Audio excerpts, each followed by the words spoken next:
মাদ্রাসায় পড়লে এই দেখো তোমরা অনেকেই কোরআন মাজিদ পড়তেছো, এই যে কায়দা নুরানি কায়দা আছে না, কায়দা পড়তেছো না?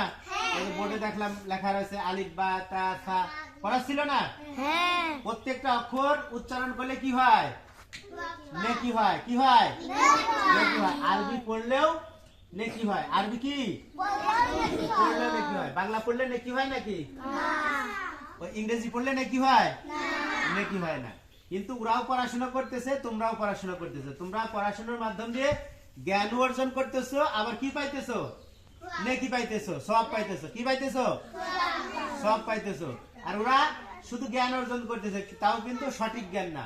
সঠিক জ্ঞান কারা অর্জন করতেছে? তোমরা। এজন্য নিয়মিত মাদ্রাসায় আসতে হবে। কি করতে হবে?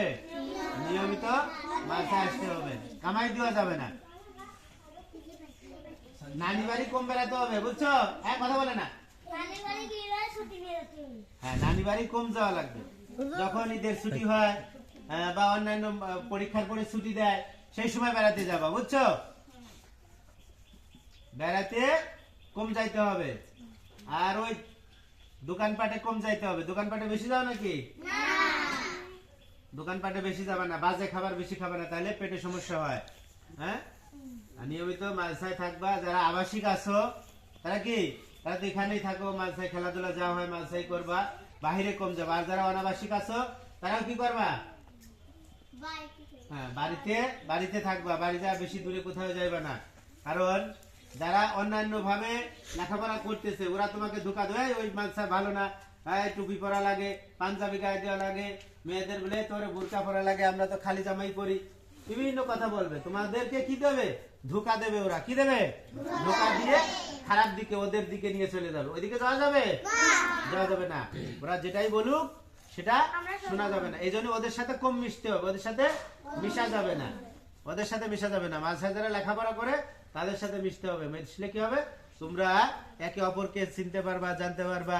হ্যাঁ, তোর মাদ্রাসা কি, অন্য মাদ্রাসার ছাত্র তোমার বাড়ির পাশে থাকতে পারে, পারে না?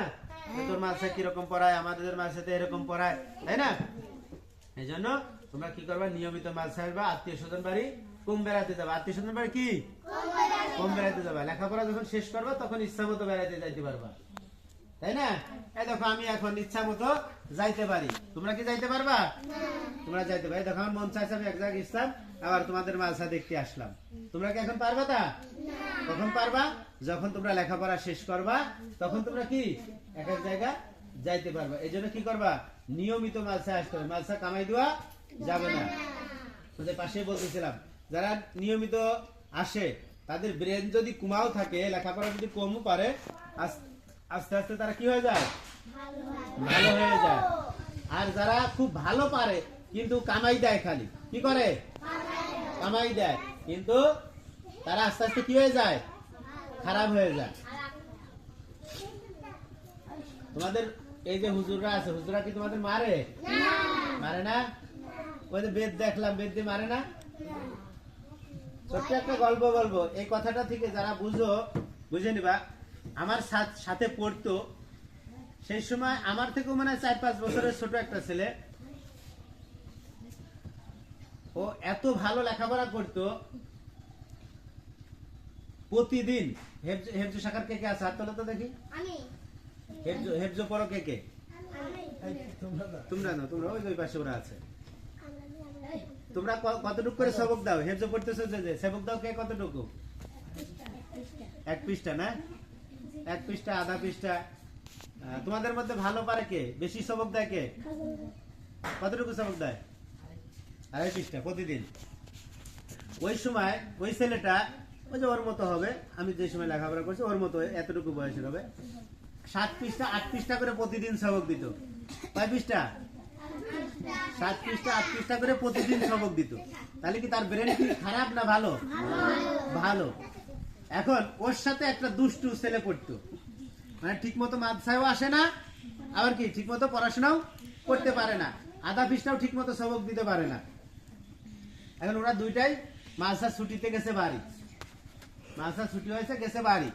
বাড়িতে যে আসবে না মাদ্রাসায়, ওই ছোটটা ওর সাথে যুক্তি করছে আমরা মাদ্রাসায় যাব না। বাড়ির থেকে রাগ করছে, আয় না মাদ্রাসায় যাইতে হবে। বাপ মা রাগ করে না মাদ্রাসায় পাঠানোর জন্য। অনেক সময় তোমরা বাড়ি দিয়ে কি মাদ্রাসায় আসতে চাও না, এরকম হয় না? তো ওরাও দুজন কি করছে যে মাদ্রাসায় যাবো না, বাবা মা রাগ করছে চলে আসছে। ওই বড়টার বাড়িতে বিষ ছিল, কি বিষ। ওর বাবা হয়তো সবজি চাষ করতে, ওই সময় কিসের জন্য বিষ দেওয়ার জন্য ঘরে এনে বিষ রাখছে। এখন ওই বড়টা হলো বিষ নিয়ে চলে আসছে, দুইজনে একসাথে মাদ্রাসায় আসতেছে। মাদ্রাসায় আসার মধ্যে হলো বিরাট বড় একটা মাঠ আছে, মাঠের মধ্যে এক রাস্তায় বসছে, বসে বড়টা ছোটটারে বুদ্ধি দিচ্ছে, যেটা ব্রেন ভালো, ও নিয়মিত মাদ্রাসায় আসে না, বাড়ি গেলে আসতে চায় না। এখন বড়টা ছোটটার বুদ্ধি দিচ্ছে যে মাদ্রাসায় গেলে তো হুজুররা মারে, মাদ্রাসায় গেলে কি হুজুররা মারে, কামাই দিয়ে আসে, এজন্য হুজুররা শাসন করে। আবার বাড়ি গেলেও বাপ মা কি করে না, বাড়িতে থাকতে দেয় না, রাগ করে মারে। তা চলে জীবনই আর রাখবো না, বিষ খা দুইজন মরে যাবো। এখন বড়টা কি করছে, ছোটটা কাছে তুই আগে খা। ছোটটা তো বোঝে নাই, ও কিন্তু 7 পৃষ্ঠা 8 পৃষ্ঠা করে সবক দিত, অথচ সেই ছেলে কি করছে, বিষ খাইছে, মাঠের মধ্যে বসে বিষ খাইছে। আর বড়টা যেই ছোটটা খেয়ে ফেলছে খানিক, বড়টা গায়ে খাবো না, সেটা করছে কি বিষের কৌটা ফেলে দিয়ে দেশের দই। ওই ছোটটা ওর পাঁচ উঠে দই, মনে করো 2 গ্রাম পরে যায় ওদের বাড়ি, দুইটাই দৌড়াইতে দৌড়াইতে বাড়ি চলে গেছে। বাড়ি যাওয়ার পরে ছোটটা বলছে আমি বিষ খাইছি। তারপরে যাই হোক ওর বাবা মা ডাক্তার আনছে, আমাদের মাঝাও খবর দিচ্ছে, আমরা দেখতে গেছি, ভালো হয়েছে। পরামর্শ কয়েকদিনের মধ্যেই মনে করে যে তার মাস 3 পরেই আর কি হেফজ শেষ করছে ছোট বাচ্চাটা। আসলে এরকম দুষ্টুদের সাথে মিশলে ওরা কি করে, খারাপ বুদ্ধি দেয়, কি দেয়।